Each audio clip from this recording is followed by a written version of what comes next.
Hey gang, hope you're having an awesome day. Ryan here, back again with your daily dose of Reddit drama. The good, the bad, and the downright petty. If these stories make you laugh, gasp, or rage with me, hit that like, tap subscribe, and ring that bell so you never miss a new one. Alright, much love as always, let's get into it.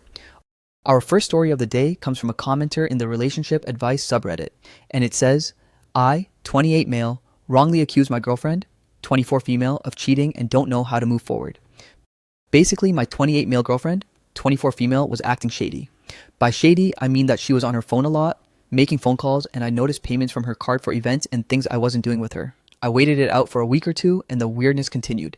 She fell asleep and I went through her phone and found bookings for a hotel for the weekend in a city a while away, along with tickets for some sporting event on that weekend. I woke her up and shoved the phone at her, demanding she explain. She looked distraught and said, "Do you really think I'd do that?" and began to cry. She then told me to look at the bookings properly, and when I did, my heart sank. We rarely get time off together, and she had booked me the weekend off through my boss as a surprise, booked a hotel in the city I said I wanted to visit, and it just so happened my team was playing in that city that weekend, so she'd spent a good amount on tickets. She'd also booked a table at my favorite restaurant. I instantly realized how foolish I'd been, and I can't believe my first thought was that she would betray me when she's given me no reason to distrust her. It's kinda tainted the surprise weekend, and she's so disheartened. I've tried to apologize, but she's just shut off from me and is so hurt by my assumptions. How can I make this better? In summary, I thought my girlfriend was cheating, but it turns out I'm an asshole and I want to make it better. Oh man, talk about jumping to conclusions. You know what blows my mind? It's how your brain instantly went to DEFCON 1 without even pausing to consider other possibilities. Seriously, what were you thinking?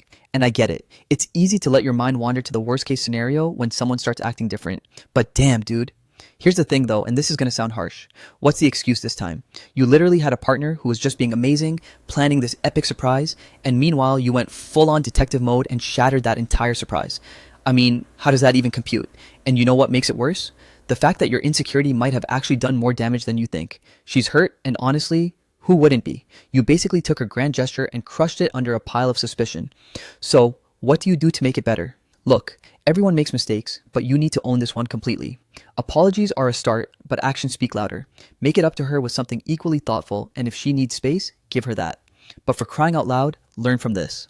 If you're listening to this, tell me how you'd handle this mess, because I swear, sometimes it feels like relationship dynamics are just a minefield of misunderstandings. Drop your thoughts below. I need to know I'm not alone on this one. A Reddit user says, there probably isn't much you can say to make this better instantly. Certainly, apologies are in order, not only for jumping to the conclusion, but for invading her privacy and going through her phone. You clearly understand why she is so upset. I think you need to do some soul searching to discover why you were quick to jump to the conclusion of her cheating. My guess is that you have some trust issues in your life in general and or some insecurities. She is personalizing this as you see something in her that would bring you to that conclusion. That she is someone who is dishonest or presents herself as someone who could cheat. You say in your post that is not the case, so where did that come from? If you can articulate that to her, take the blame from her and own it, and commit to working on whatever that issue is. You are taking a step in the right direction. A Reddit user says, I woke her up and shoved the phone at her, demanding she explain. The fact that you went through her bank statements and phone is bad enough, but then you don't even try to have a calm discussion about it. If I were her, I'd be seriously contemplating this relationship as you seem to be controlling and slipping into abusive behavior. If anyone is shady here, it's the guy who was peeping into private accounts and information. Work on your anger, mate. Someone says, we rarely get time off together, and she had booked me the weekend off through my boss as a surprise. This makes the whole post seem totally fake. If my girlfriend was able to secretly use my paid time off without my consent, I would consider suing my employer. Is this really a thing that can be done in some workplaces?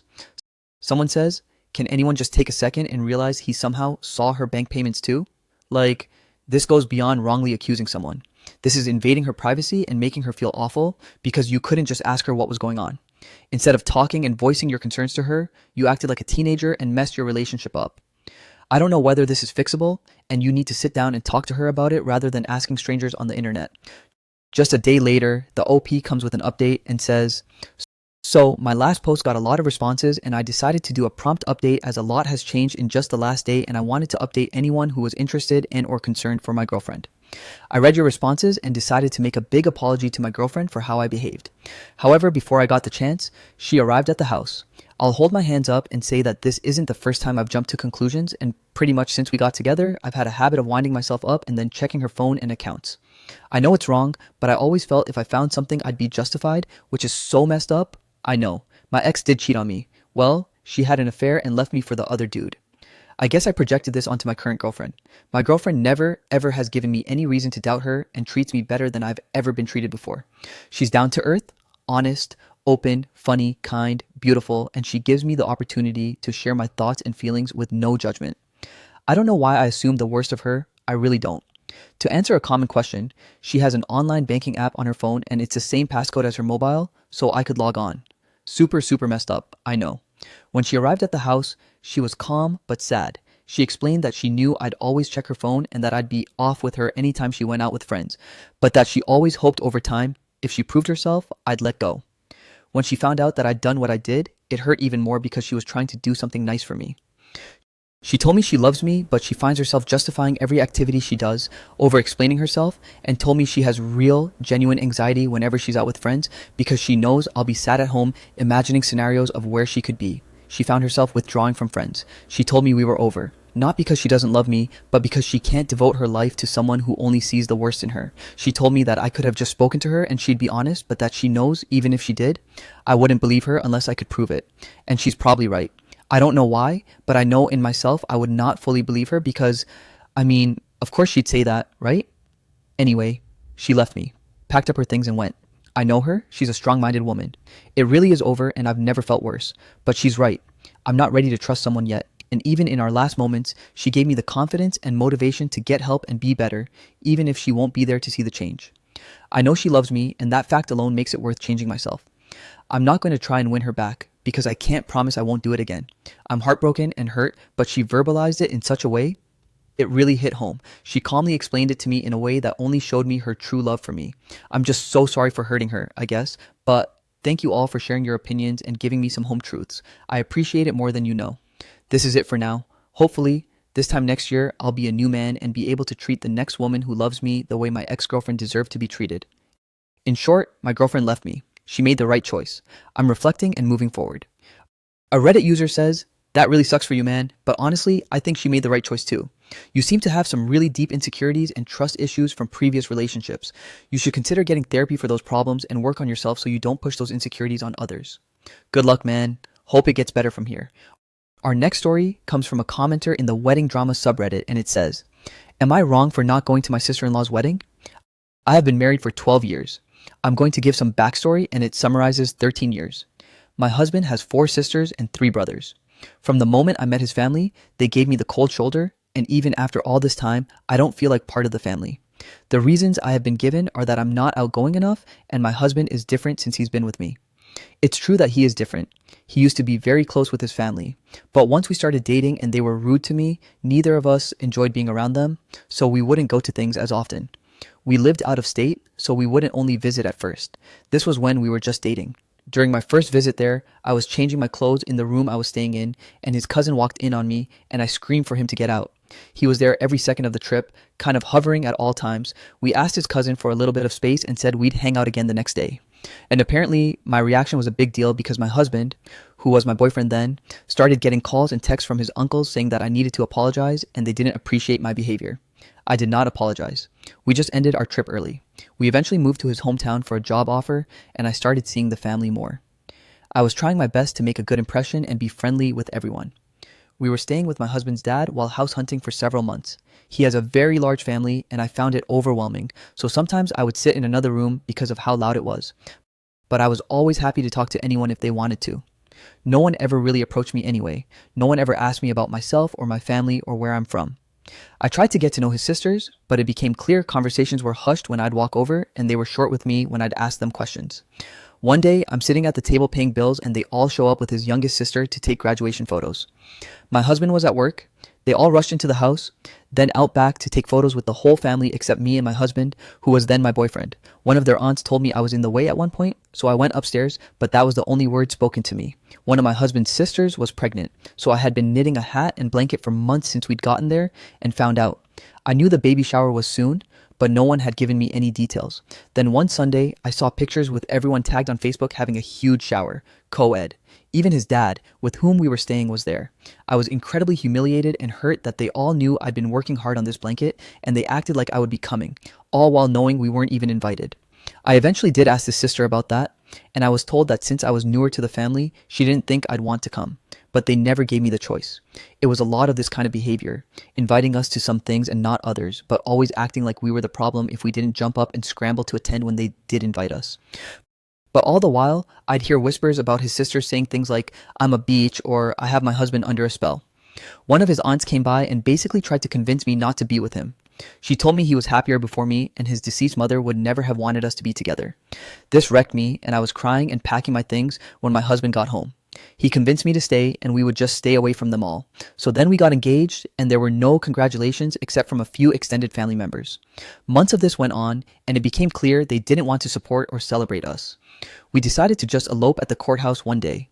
No acknowledgement from his immediate family. The aunt that was horrible to me said she wished she would have known and could have been there.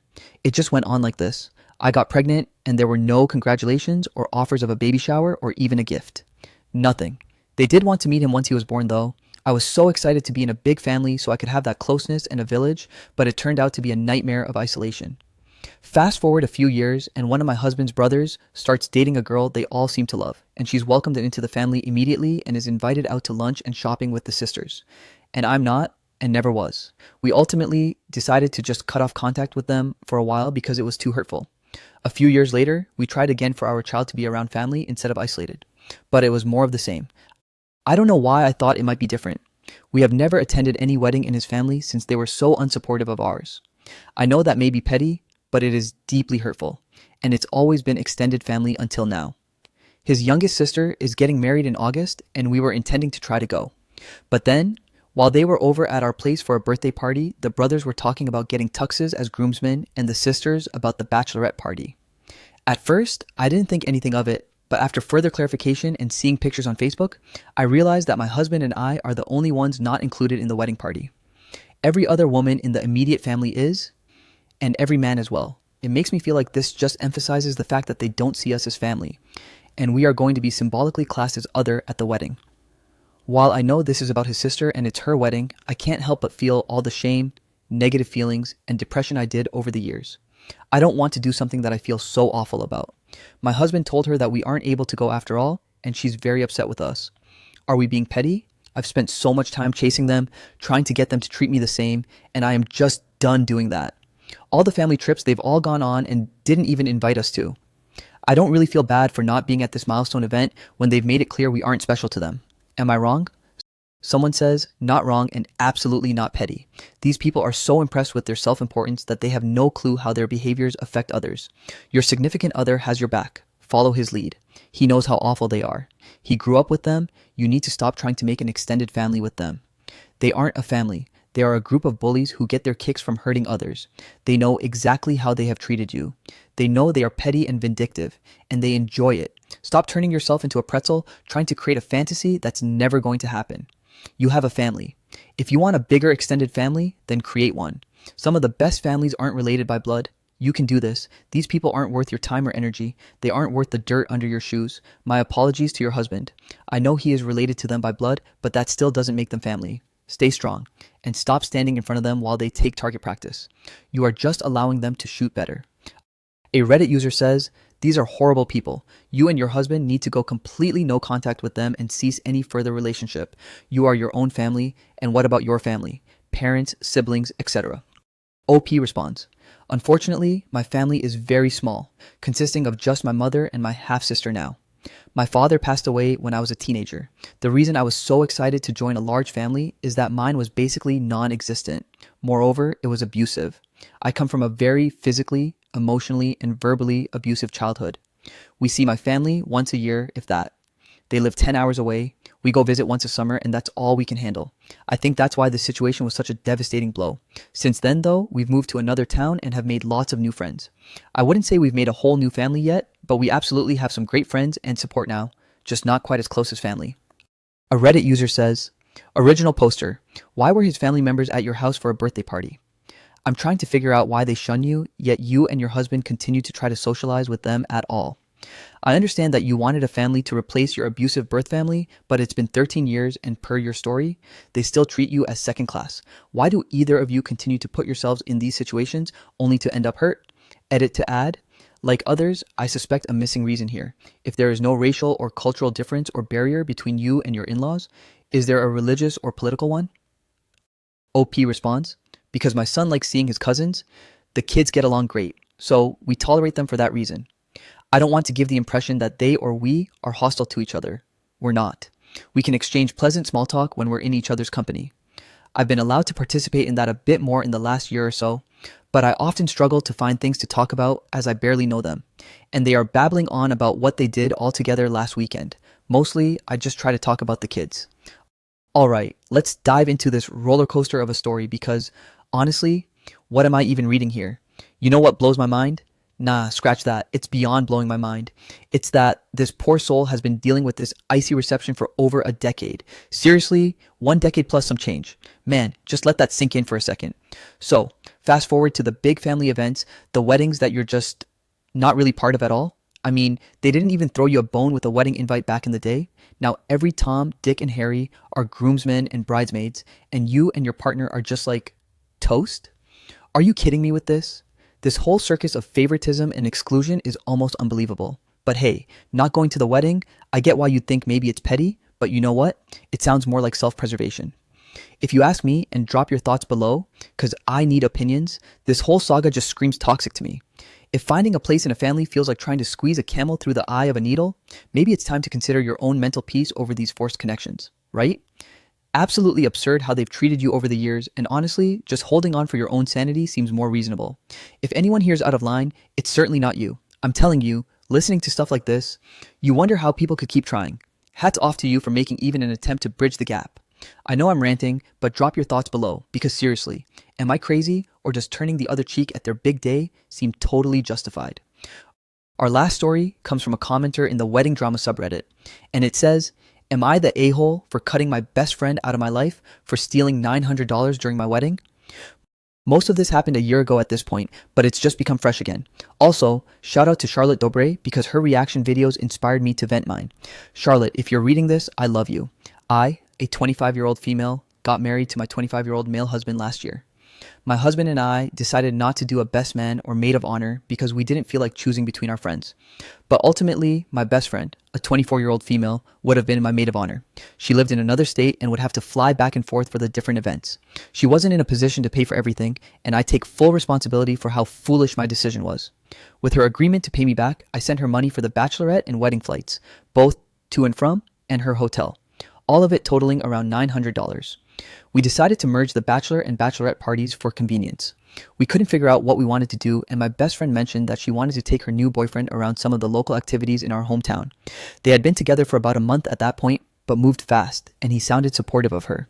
She was nervous about coming alone, so he paid for his own flight and would be accompanying her, no problem. My husband and I love going to a local sports stadium and had made it a tradition to go at least once a year.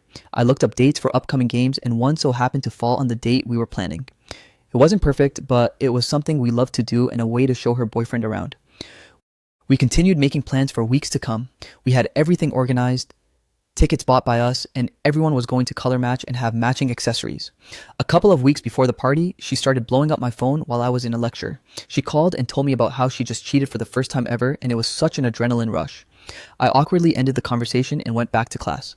I felt like it was a bad omen, bad luck, or whatever, to have someone cheating on their partner standing next to me at the altar. But I brushed off how I felt because I wanted her there so badly. She texted me a week before the party and told me she couldn't come. I was pretty upset and told her I didn't want to blow up and needed time to process and respond. She eventually told me over the phone that it's because she decided she didn't like her boyfriend and didn't want him thinking the trip was deeper than it was. She also admitted she didn't want to break up with him because she wanted his money. We ended up erupting into a huge fight days later. She told me that we didn't pay for enough of her trip, she didn't know if she could come to the wedding, and that my silence and avoidance condoned her cheating. I told her at that point, don't worry about coming, pay me back accordingly, we can set up payment plans, whatever works. The wedding ended up going through smoothly, and I had a family friend step up to the spot as the best bridesmaid anyone could have asked for. Here we are a year and 4 months later. She has texted me a couple of times since. only saying that I just don't understand, and repeatedly insulting my character, one of those texts just coming through last week. Yet she continuously repeats that she didn't steal the money and can't believe I'd ever accuse her of that, despite her not paying back a single dime or even offering to at this point. I've had people say I should have sued her, but I just want it over with. I've had so much time to reflect on this, but her recent text has me festering on it all over again. Am I the a-hole? A Reddit user says, why haven't you blocked her number or social media accounts? OP provides more information in the comments by stating, she was blocked on everything except text in case she ever tried to pay me back. With her contacting me last week, I told her that I'm over this and not to contact me again, and then I blocked her number. Oh man, we're diving into a whirlwind of wedding madness there. But hold on, before we unravel this mess even more, let's wrap this video up. Listen up, folks, because here's where it gets real. You know, I've heard plenty of wild stories about weddings and friendships turning upside down, but this was the creme de la creme of chaos. Best friend drama, unreciprocated money situations, and questionable life choices all wrapped up in one tantalizing story. It's like a train wreck you can't look away from. So, what do y'all think? Was our narrator in the wrong, or just dealing with the drama of an entitled friend? Drop your thoughts down below because, let's be honest, we need a group therapy session after that.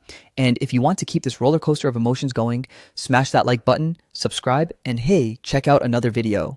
Because honestly, who doesn't love a good drama saga? Until next time, folks, stay sane, stay connected, and let's keep diving into these head-spinning tales together.